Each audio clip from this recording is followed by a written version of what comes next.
The task today is going to be working on the belts for my hay mower. The mower was stored over the winter on the side of the pasture. The position that it was in allowed the belts to come into contact with the ground. I didn't store it raised off the ground like I should have. As a result, the belts made contact with the ground and caused them to rot. They were old belts in the first place. For as long as we've had the mower, I don't remember a time where we changed the belts, so it was time to change them out anyway. So when I started the mower up, this is what I saw hanging down out from underneath the bottom of the mower. Now the problem here is that the belts come in as a set of 4, and so instead of just changing one belt, even if only one belt was damaged, I'd have to change all 4. So the first thing I'll be doing is taking off the equipment that's holding the shield on the mower. You can see that we had applied some additional material here, and then here at some point to try and hold things where they were supposed to go. The original equipment is some nuts and bolts that are positioned there. They are attached, at least this top one is attached here in this area. So my first job will be to remove that outer shield, and then once the outer shield is removed, the belts live inside, and we'll be taking those off. And the tensioning is done here, and sort of before I started the video, I tried to remove some of this hardware here just to try and see if I could get it to turn. It does turn, but it is not an easy turn. So that may be as far or as much loosening as I can get there, and if that's the case, that's okay. Hopefully that'll be enough.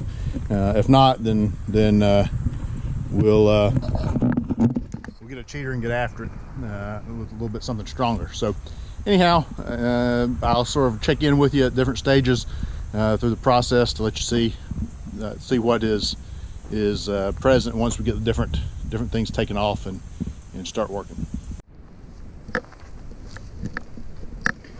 Well, this is what the inside of the shield looks like with the 3 attachments that it has here. Only one of mine was being used. The other ones were being the main part of the shield was being held on with some wire, and then you can see these belts are just 3 out of the 4 are loose. The 4th one is still tight and in good position.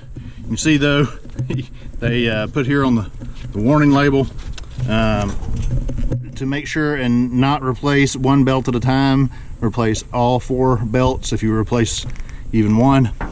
So under further inspection, looking at these belts, the ends of them, it appears that it was not a rot situation. It appears that it had some rodent issues, and the rodents ended up chewing through the belts. Makes me feel a little bit better, but still not great that I had that problem. So you can see up here on the top, top of this belt, they even got a hold of it and really sort of wore it out. So now we'll try to get the 4 belts into position. But again, we've got one gear here, and then one up here, wheel gear, not really gear I guess, but one smaller wheel, and then one upper wheel. Upper wheel is turned by the gear shaft from the tractor, and then the lower wheel turns the blades of the mower. This is day 3 of this project, And I've gotten the belts off. I ended up cutting the final belt off, having some issues because the flywheel here is supposed to be able to ride through a range of motion as you loosen a tension screw here.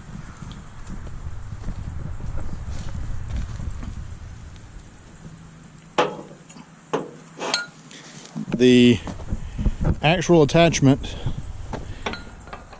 is similar to this,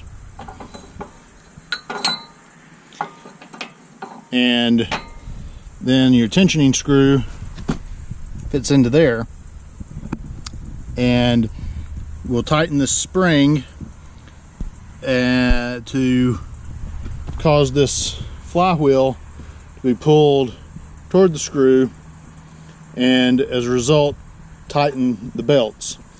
Well, all of that literally hinges on this pin here. The flywheel and the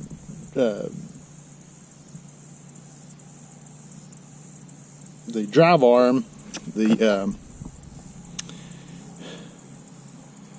piece of equipment that attaches to the tractor's PTO, share this housing here, and that housing is supposed to move through a range of motion that you can see an opening there for, to allow the flywheel to get closer to our small wheel down here. Well, the instructions in the manual say that on a yearly basis, when you finish mowing, that you should loosen your tension screw so that the hinge mechanism here is able to release and move, and then every beginning of the season you should tighten it up. Well, that's not been done in our case, and as a result, the part of the tractor that is the hinge for the flywheel is fused, rusted solid.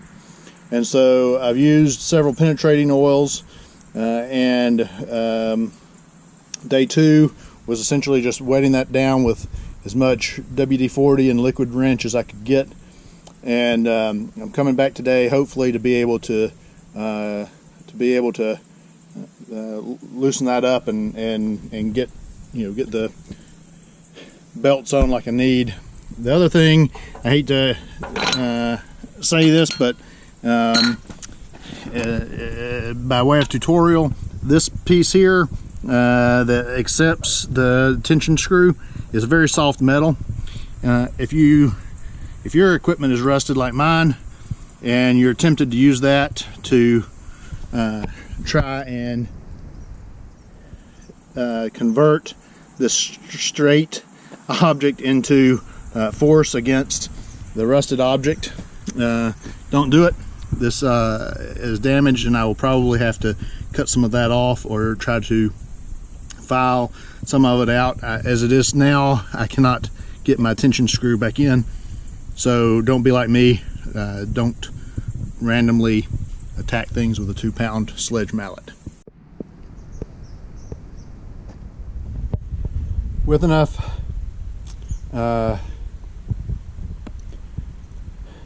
liquid wrench and some adjustment with a little bit of a lever arm, I was able to manipulate the tire, or the flywheel and the gear shaft forward. You can see how little of the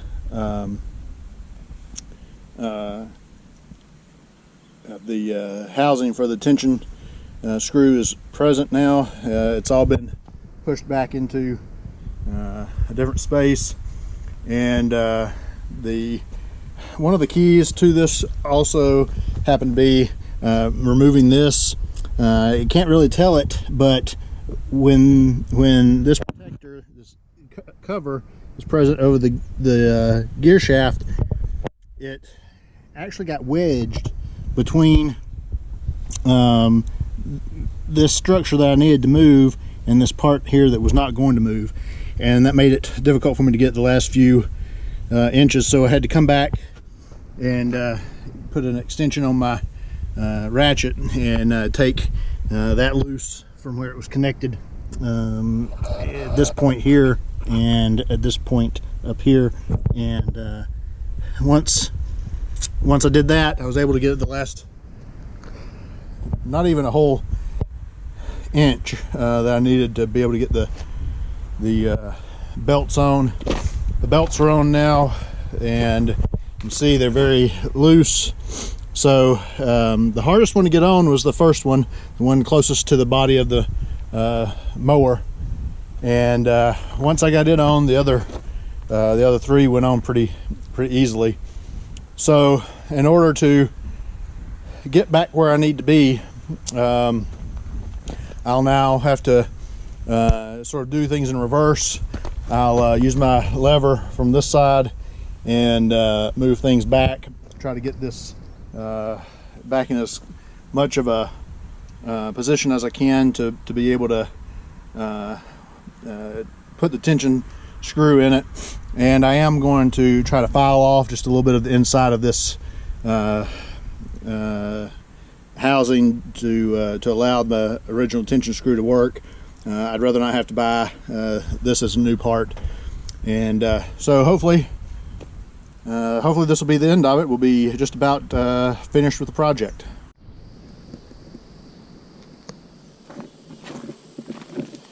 End of day 3, and I could not do anything with the tension screw housing here, so I will be having to order a new one.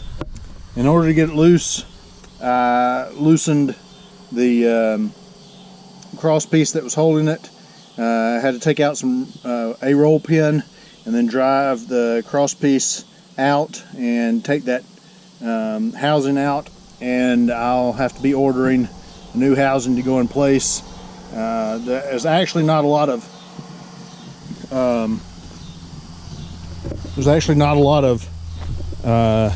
threading. You can see the inside there, not a lot of threading in that. If I were to try to cut off some of the outside, I would be concerned that I would end up giving myself too little to attach to, if I could even be certain that it was doing what it should be at all. So anyway, end of day 3. This is Wednesday, the Wednesday following the start of this project. Started on Saturday, so we're looking at right at 5 days on this project at this point. It could have been much longer. Fortunately, the folks at the tractor company I've been dealing with have been able to get equipment to me in a hurry. And what we have here is the tensioning screw and the tensioning screw housing. This is the old housing.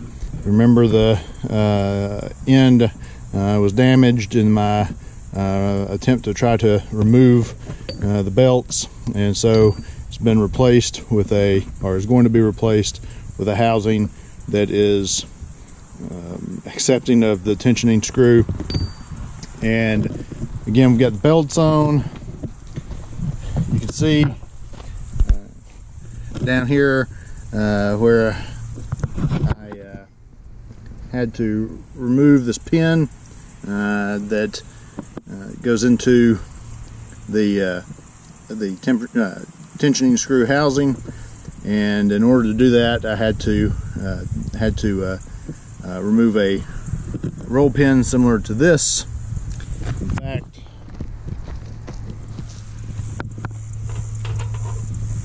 this was it here. Had to tap that out so that I could take out that pivot pin and then remove the housing. So the next step is going to be to get the housing back in place, and then be able to tighten down that tensioning screw and try to get some of the give some of the play out of these belts. And hopefully we'll be finishing that up today. Again, I thought that a couple of days ago and was not successful, but with any luck we'll finish this task today. At the end of day 5, once again ready to cut hay. You can see we've got the guard that we had to take off back in place. We got the roll pin back in, holding the this pivot pin for the tensioning screw guard back in. Tensioning screw is in, good and secure. Contacts the base here and the washer at the top. And got the guard back on. Have a couple of complaints about the guard, but it's back in the same position that it was in when we started on Saturday, and maybe my next chore will be repairing the guard. So anyway, I hope this was helpful to you, and hope it was complete enough. And if you have any questions about anything that I did or skipped over, please comment below. Also, I will put a list of the tools that I used in the description below, what size sockets and wrenches I used. And again, thanks for watching, and I'll see you next time.